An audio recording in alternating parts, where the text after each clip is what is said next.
বলো তো বন্ধুরা, কোথায় এসেছি? তোমরা বলতে পারবে না, আমি নিজেই বলছি। এটা হচ্ছে আমার হাজব্যান্ডের অফিস, ওর এটা কর্মস্থল, ও এখানেই জব করে। তো আজকে এসেছি একটাই কারণ হচ্ছে, আমার অনেক শরীরটা খারাপ ছিল, 3 দিন ধরে জ্বরে ভুগছি এবং গলা ব্যথা, শরীর ব্যথা, সাথে অন্যান্য প্রবলেমও আছে। তো তার কারণে আজকে এখানে মেডিকেলে ডাক্তার দেখাতে এসেছি। তো ওদের অফিসেই মেডিকেল আছে, তো মেডিকেলে আমাদের ডাক্তার দেখানোর সুযোগও আছে, সেক্ষেত্রে এখানে এসেছি চিকিৎসার জন্য। তো যাই হোক, ডাক্তারের এখানে ঢুকে একটু ডাক্তারের সাথে কথা বললাম, তারপরে কথা বলে বের হয়ে একটু দেখলাম বাহিরের পরিবেশটা, ঘোরাফেরা করলাম সামান্য একটু সময়। তো তোমাদেরকে একটু তুলে ধরলাম ওদের অফিসের ভিতরটা কেমন, তাই দেখানোর জন্য। তো যাই হোক, তো তারপরে আমি আবার চলে গেলাম, কিছু টেস্ট দিয়েছে টেস্ট করানোর জন্য। তো এখানে বসে পড়লাম। তো আমাকে ব্লাড টেস্ট এবং ইউরিন টেস্ট করার জন্য পাঠিয়েছিল একটা দাদার কাছে। তো আমি ওখানে গিয়ে ব্লাড দিচ্ছিলাম।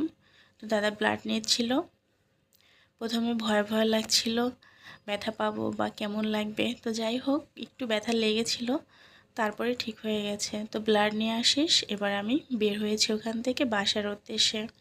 তো যাই হোক বন্ধুরা, কিছুক্ষণ পরে বাসায় চলে আসলাম, এসে রান্নাঘরে ঢুকে পড়েছি। 2 দিন ধরে বাসায় কিন্তু কিছুই রান্নাবান্না হয়নি, শুধু সিদ্ধ ভাত খেয়েছে। তো আমি আজকে রান্না করব কুশি দিয়ে আলু, ডাঁটা এবং বেগুন, মিষ্টি কুমড়ো, চিংড়ি মাছ দিয়ে একটা সবজি রান্না করব। আর এদিকে আছে এই যে ছোটো চিংড়ি, এগুলো দিয়েই এই সবজিটা রান্না করা হবে।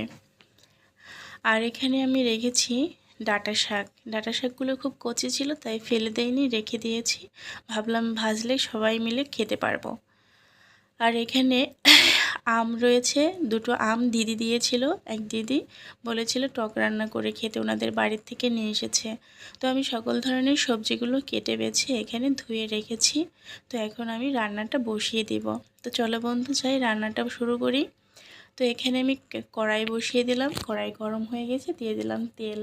তো তেলটাও গরম হয়ে গেল, এর মধ্যে দিয়ে দিলাম চিংড়ি মাছগুলো। চিংড়ি মাছগুলো দিয়ে একটু নাড়াচাড়া করে নিলাম। এর মধ্যে দিয়ে দিলাম কিছু কাঁচা লঙ্কা চেরা। কাঁচা লঙ্কা দিয়ে আবার কিছুক্ষণ নাড়াচাড়া করে নিচ্ছি। তো কিছুক্ষণ নাড়াচাড়া করে এবার আমি এর মধ্যে সবজিগুলো একসাথে সব দিয়ে দিলাম। সবজিগুলো দিয়ে সামান্য একটু হলুদ গুঁড়ি আর স্বাদ মতো লবণ দিয়ে দিলাম। স্বাদ মতো লবণ দিয়ে এবার সামান্য কিছুক্ষণ নাড়াচাড়া করে নেব, যাতে মশলাটা সবজির মধ্যে ভালো করে মিশে যায়। তো কিছুক্ষণ নাড়াচাড়া করে নিয়েছি। এরপরে আমি একটা ঢাকনা দিয়ে ঢেকে রাখবো। তো ঢাকনা দিয়ে ঢেকে কিছুক্ষণ রেখে দিয়ে আবার 5 থেকে 7 মিনিট পরে আমি আবার ফিরে এসেছি। ফিরে এসে দেখি যে জলটা বের হয়েছিল, জলটা টেনে গেছে, শুকিয়ে গেছে।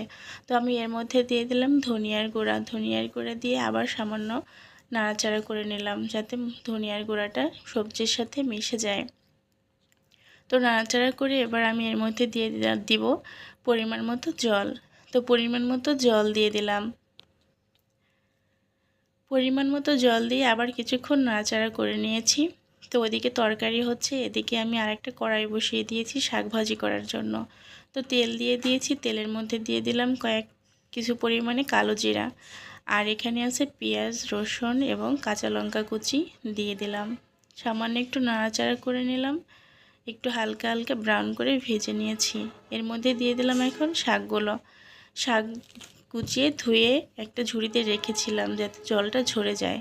তো যাই হোক, এর মধ্যে দিয়ে দিলাম স্বাদ মতো লবণ এবং সামান্য পরিমাণে হলুদ গুঁড়ো।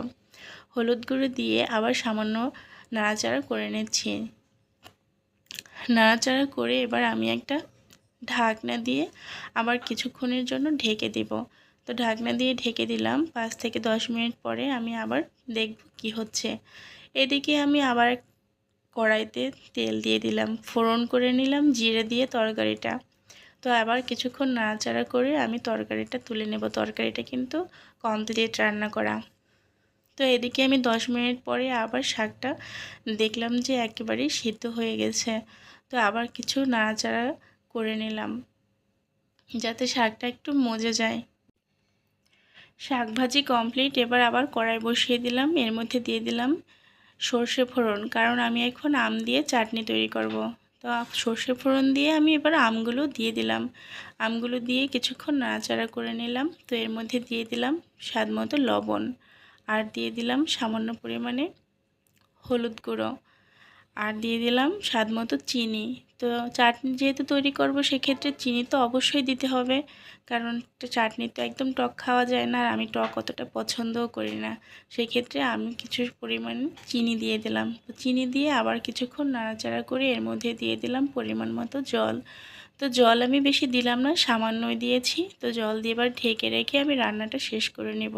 তো বন্ধুরা, আমার রান্না বান্না করা কমপ্লিট। এবার আমি 2-3 দিন ধরে বেশ অসুস্থ আছি, বাসাতেই বসে আছি। তো বাড়িতে গিয়েছিলাম ঈদের ছুটিতে। তো বাড়িতে গিয়ে বেশ কয়েকটা জায়গায় ঘোরাফেরা হয়েছিল, বেড়ানো হয়েছিল। তো প্রত্যেকটা জায়গার আবহাওয়া যেমন চেঞ্জ ছিল এবং প্রত্যেকটা জায়গার জলও তেমন চেঞ্জ ছিল। তো সব জায়গায় স্নানাদি করা এবং পরিবেশের চেঞ্জের কারণে আমার শরীরে অনেকটা প্রবলেম দেখা দিয়েছে, ঠান্ডা লেগে গেছে। তো গলায় ইনফেকশন হয়ে গেছে একেবারে ঠান্ডা লেগে লেগে।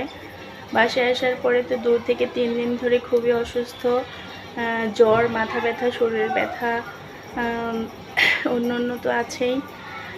বিছানা থেকে উঠতেই পারছিলাম না। তো আজকে বেশ মোটামুটি ভালোই আছি। তো আজকে আমার হাজব্যান্ডের অফিসেও গিয়েছিলাম, মেডিকেলে। ওখানে কিছু টেস্টও করিয়ে এসেছি। তো এসে রান্নাবান্না করলাম। 2 দিন ধরে বাসায় কিছুই রান্নাবান্না হচ্ছে না। তো আজকে যেহেতু একটু ভালো লাগছে, সেক্ষেত্রে রান্নাবান্না কমপ্লিট করে এসে স্নান করলাম, একটু স্নান করে বসলাম। তো শরীরটা এখন আবার কেমন যেন ভার হয়ে আসছে, খারাপ লাগছে। কিছু করার নেই, তারপরেও বেশি শুয়ে থাকলেও আরও খারাপ লাগে বেশি। তো এজন্য একটু নাড়াচাড়াও করছি। তো বন্ধুরা, আমার জন্য তোমরা একটু প্রে করো, আমি যাতে তাড়াতাড়ি সুস্থ হয়ে যায়, ভালো হয়ে যায়। তো দুপুরে এখন খাবো। সকালে আজকে ভাত খাওয়া হয়নি, রুটি খেয়েছিলাম। একটা দিদির বাসায় গিয়েছিলাম, তো দিদি রুটি আর ভাজি খাইয়েছিল, তো ওটাই খেয়েছি। ডাক্তার দেখিয়ে আসার পথে ওনাদের বাসায় ঢুকেছিলাম। তো এখন খাওয়া দাওয়া করবো বন্ধুরা। আজকের ভিডিওটি খুব কষ্ট করে করেছি, অনেক ক্লান্ত শরীর নিয়ে। তো তোমরা অবশ্যই ভিডিওটি স্কিপ না করে প্রথম থেকে শেষ পর্যন্ত দেখবে। সবাই ভালো থাকবে, সুস্থ থাকবে। নমস্কার।